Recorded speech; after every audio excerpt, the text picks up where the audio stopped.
Before we get started, we just want to say thank you to 7Artisans for sending us the lens for review. But we're not asked to say anything besides our own opinions, and 7Artisans does not get to see this video before it is published. Let's get straight to the point. The image quality out of the 7Artisans 25mm T1.05 APS-C Cine lens is very impressive.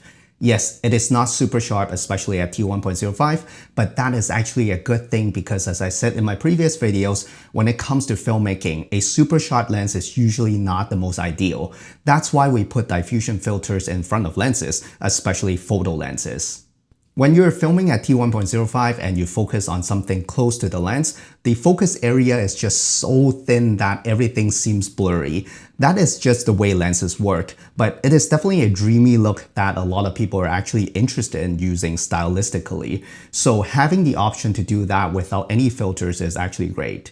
If you want a decently sharp image, you will have to stop down the lens to about T2.8 and more. Then you will have a sharp but not clinically sharp image out of the lens. I personally don't like to blur out everything in the background, so I usually use the lens at T4 or T5.6, which still gives you a lot of subject isolations. Since this is an APS-C lens, if you're using it with a full-frame camera like us with the Sigma FP, you will have to turn on the Super 35 crop mode, or else you will see a very big vignette dark circle around the image.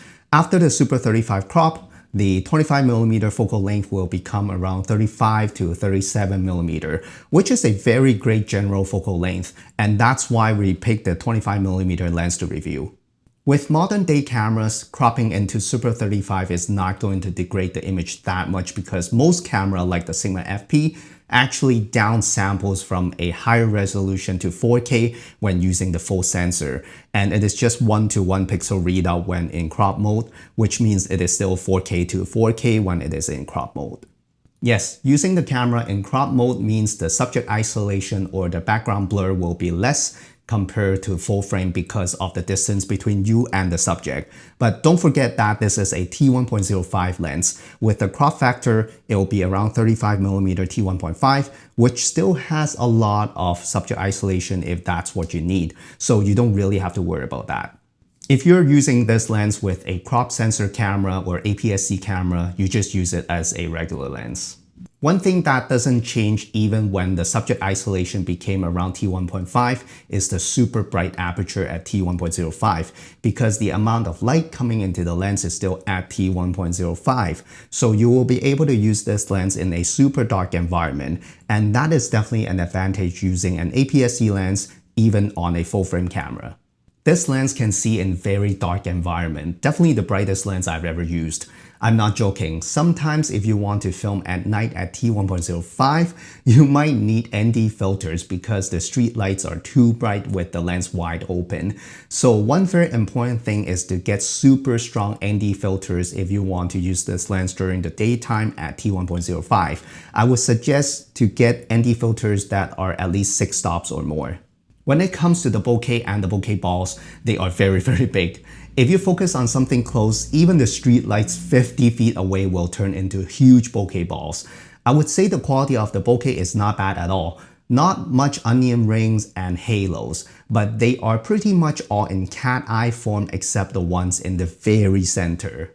If you stop down the lens, the bokeh balls become rounder, but the aperture blades show up very quickly. So if you want all the bokeh balls to be round in the frame, I don't think you can get them with this lens. We didn't notice that much vignetting when using this lens on the Sigma FP even wide open, and sometimes a little bit of a vignette is actually not bad. We always add it in post anyway, so we have no problem with this lens at all when it comes to vignetting. However, there's one thing that we wish 7Artisans can work on when it comes to image quality, and that is chromatic aberration. We didn't notice it too much during our daytime test, but at night, the chromatic aberration is very strong when you point the lens at an artificial light with high contrast. Some people like chromatic aberration as a style, so it is something to keep in mind. The 7Artisans 25mm T1.05 lens does a very good job when it comes to focus breathing. There is practically none when you are changing your focus distance. The frame doesn't zoom in or out. This is very important, especially for filmmaking, because heavy focus breathing can be very distracting to the audience. When it comes to minimum focus distance, we were actually very surprised and impressed because this lens can focus very closely at about 3 to 4 inches. For some reasons, we remember hearing other people saying that the minimum focus distance is not that good on this lens, but it is definitely good enough to us. Of course, this is not a macro lens, but you can still do super close-up with this lens. When it comes to build quality, the 7Artisans 25mm T1.05 lens is very well built. Full metal construction and a solid lens mount. They did an amazing job, especially on the mount. There is very little play between the lens and the camera body, and that is very important because when you are using the focus ring to pull focus, you want as little wiggling as possible to affect the image. Both the focus and aperture rings are very smooth on this lens with just the right amount of resistance, so you don't have to worry about them being too stiff when using a wireless follow focus system. I would say 7Artisans is doing such a great job when it comes to packaging and accessories as well. The lens comes with a full metal lens cap that doesn't fall off easily, and the box is very nicely designed as well compared to other budget lenses. The last thing we really like about this lens is the design. It is a very nice looking lens. I know it has nothing to do with the image quality, but having a nice looking lens not only makes you want to use it more, but it also helps when your client sees it. Yes, I know it sounds weird, but it is a thing when you are doing a client project. One thing you might want to keep in mind is that this is a big and heavy lens. It feels and looks almost like a full frame lens. Most likely it will be heavier than your camera, so it might get a little front heavy, but we don't really mind the weight because it helps stabilizing the camera when it comes to using it handheld. That's it. Those are our thoughts on the 7Artisans 25mm T1.05 APS-C Cine lens. We really like using this lens on our Sigma FP even in crop mode, so we think you will like it too on either full frame or APS-C cameras. At this price point, it is a very attractive lens with such bright aperture. Let us know what you think in the comment section below. What is your favorite budget Cine lens? Thank you so much for watching, and I'll see you in the next one.